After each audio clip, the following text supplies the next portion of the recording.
पति पत्नी के झगड़ों को दादी जी ने कैसे आईना दिखलाया। संयुक्त परिवार में एक पति पत्नी में काफ़ी बड़ा झगड़ा हुआ। यह झगड़ा उन छोटे मोटे झगड़ों से ज़्यादा गंभीर था जो हर पति पत्नी को सामान्यतः होता है, क्योंकि इस झगड़े में एक दूसरे की बुराई करते करते बात इतनी बिगड़ गई थी कि पति पत्नी एक दूसरे से अब तलाक मांगने की बात करने लगे थे।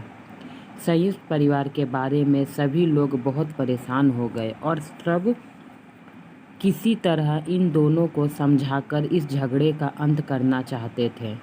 जब सभी का प्रयास काम नहीं आया तो वे लोग पति पत्नी के इस जोड़े को घर के सबसे बुजुर्ग सदस्य यानी दादाजी दादी जी के पास लेकर गए। जब दोनों पति पत्नी दादाजी दादी जी के कमरे में प्रवेश किए तो दादाजी दादी जी ने उन दोनों को बैठने के लिए कहा और फिर पूछा कि बताओ तुम्हारी समस्या क्या है। तुम दोनों पति पत्नी एक साथ बोल पड़े और एक दूसरे पर बुराई की और लड़ने लग गए। फिर से जितनी कमियां पत्नी अपने पति पे गिना रही थी उससे ज़्यादा कमियां पति भी अपने पत्नी पे गिना रहा था और कई मिनटों तक यह सिलसिला चलता रहा। दादाजी दादी जी और घर वाले देखे और सुनने जा रहे थे। दादाजी ने भी इन दोनों को नहीं रोका और इनको अपना अपना गुस्सा एक दूसरे पे उतारने दिया।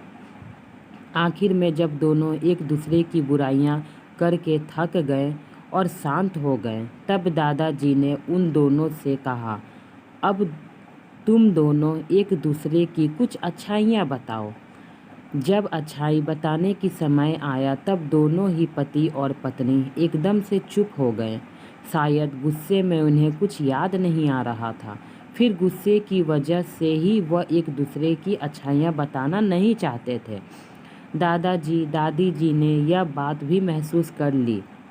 दादाजी ने भी थोड़ी देर तक जब कोई भी नहीं बोला तब दादाजी ने कहा, अच्छा ठीक है, यह लो पेपर और पेन और एक दूसरे की अच्छाइयाँ इसमें लिखो।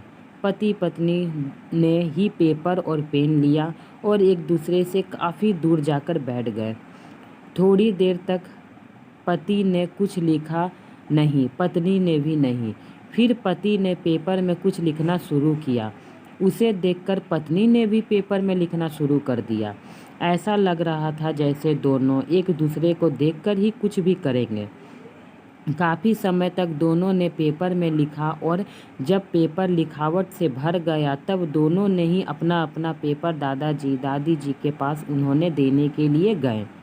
दादाजी ने उन दोनों के ही पेपर लेने से मना कर दिया और कहा कि अपने अपने पेपर एक दूसरे को दे दो और अब एक दूसरे का पेपर पढ़ो। पति ने पत्नी को और पत्नी ने पति को अपना पेपर दे दिया। वे एक दूसरे का पेपर पढ़ने लगे। थोड़ी देर बाद पति और पत्नी दोनों के ही आंखों में आंसू थे। पेपर में अपने बारे में लिखी अच्छाइयाँ पढ़कर पत्नी तो फूट फूट कर रोने लगी। पति भी रोता देख पत्नी को चुप कराने के लिए दौड़ पड़ा और माफ़ी मांगते हुए उसे मनाने लगा। पत्नी ने भी पति की माफ़ी और माहौल ऐसा हो गया जैसे कभी कोई झगड़ा हुआ ही नहीं था। दोस्तों, कमियां और खूबियां जगत के हर इंसान में होती है। हमारे ऊपर भी होता है कि हम कमियां देखकर अपने जीवन को नर्क बना लें या खूबियां देखकर अपने जीवन को स्वर्ग बना दें।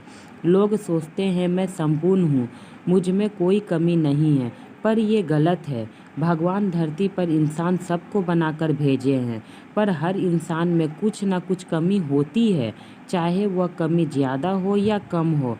हर किसी में कमी होती है, पर लोग यह क्यों भूल जाते हैं कि कमी उस पर खुद अपने आप को नज़र नहीं आते, पर दूसरों की कमी नज़र आते हैं। इसलिए कहा जाता है एक बार अपने आप को भी झांक कर देखें, आप में भी कमियां भरी पड़ी है।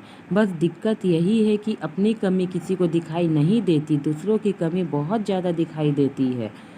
यह भी याद रखें कि आपको कभी कमी नज़र नहीं आती है खुद की, लेकिन दूसरों को आपकी कमी नज़र आती है, सब नज़र आती है। तो इसलिए किसी की बुरा भला कहने से पहले अपने आप को भी देख ले और सोच ले कि आपका जो शब्द निकल रहा है इसे किसी को बुरा ना लगे। आज जब अच्छाई की बात आई तो दोनों की आंखों में आंसू आ गए, रिश्ते ठीक हो गए। लेकिन जब तक बुराई की बातें हो रही थी दोनों एक दूसरे के दुश्मन थे। इसलिए कहा जाता है कि बुराई को छोड़कर अच्छाई को झांके, टूटे से टूटे रिश्ते भी जुड़ जाते हैं। आज ये लोग जहां तलाक देने के लिए जा रहे थे, अब बात करने के साथ रहने के लिए तैयार हो गए। इसलिए फ्रेंड, सब की अच्छाई के साथ बुराई को भी एक्सेप्ट करें। फ्रेंड, मेरी ये कहानी छोटी सी कैसी लगी, अच्छी लगी हो तो मेरे चैनल को सब्सक्राइब करें ताकि इसी तरह अच्छी छोटी बड़ी कहानियाँ आप तक पहुँच सके। और मेरी कहानी अगर आपको अच्छी लगती है तो कमेंट बॉक्स में ज़रूर कमेंट करें।